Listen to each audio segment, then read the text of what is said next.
Hey, beautiful people. Today is going to be a special day.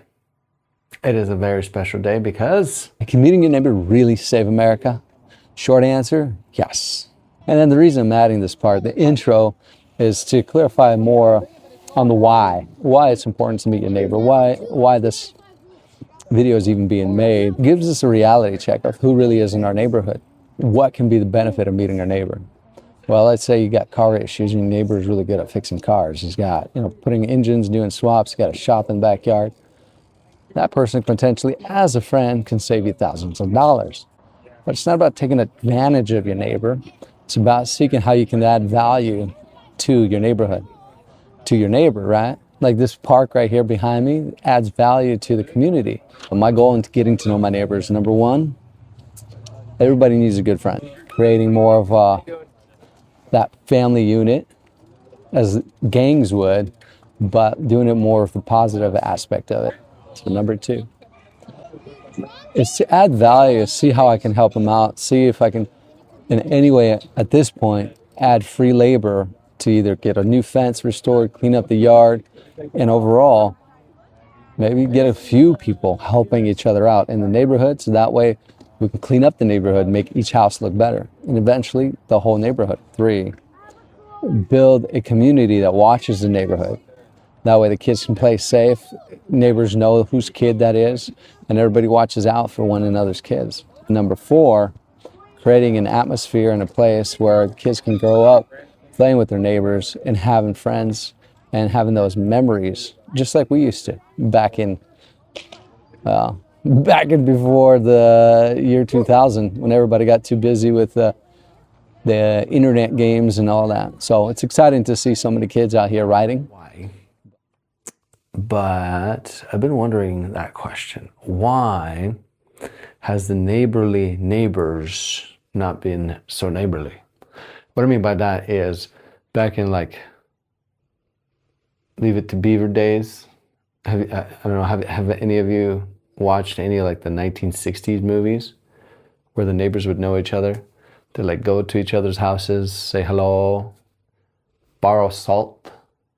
Yeah, so, but I think also when neighbors talk and there's actually a community, it's also harder to control those type of people, because now it's free-minded versus people actually falling for propaganda. See, it's easier to bite propaganda if you don't talk to nobody, and if your main source is your phone or the propaganda activities that go on, right? So this next video, the one you're watching, is going to be me going out to meet the neighbors. And the whole point of it, right, coming back to the first video, it's saving America, or the country, or any country of that matter. And that's creating community. And community starts with you talking to your neighbors, getting to know your neighbors.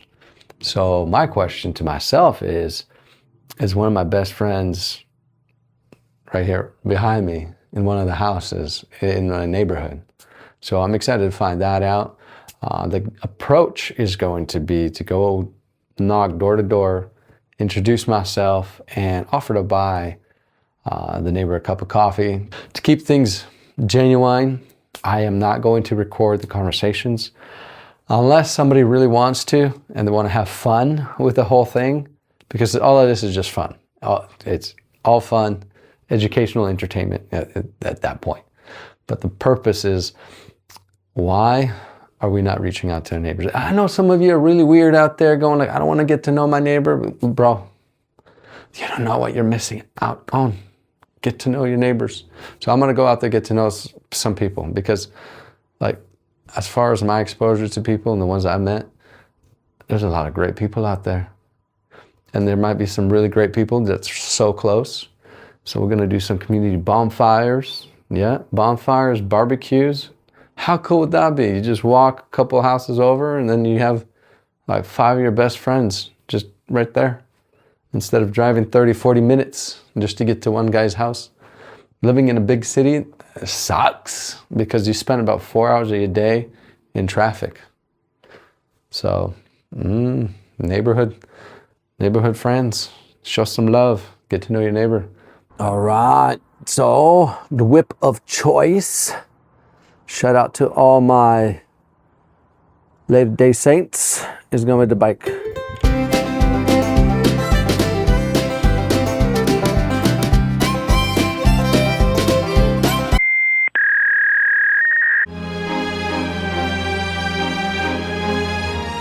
So back in the house, timing is off. What I mean by timing is off, it's like 3 o'clock in the afternoon. So the 2 houses I went to, the guy was not home. So he hit a brick wall. But to keep things also forward, it's just momentum, right? You got to run with whenever you're recording. So it was fun. I will be in the community email list. So make sure you subscribe. Hit the notifications for the updates of what happens next, for the next person that's going to be our guest. In the comments below, I'll make an attachment. Get your email signed up so that way you're in the community list. That's actually where I'll be doing updates in regards to like the neighbors that I meet, a little bit about them. I'm not going to be giving out names or any of that information. The point of this is to empower you, for you to be encouraged to go out there and do something, add some flavor, some pizzazz into your life. Excited to see any of the comments, so comment below and let's see what you got going on in your life. So that way we're all having fun, we're all doing intentional living. So see you in the next one, my friend.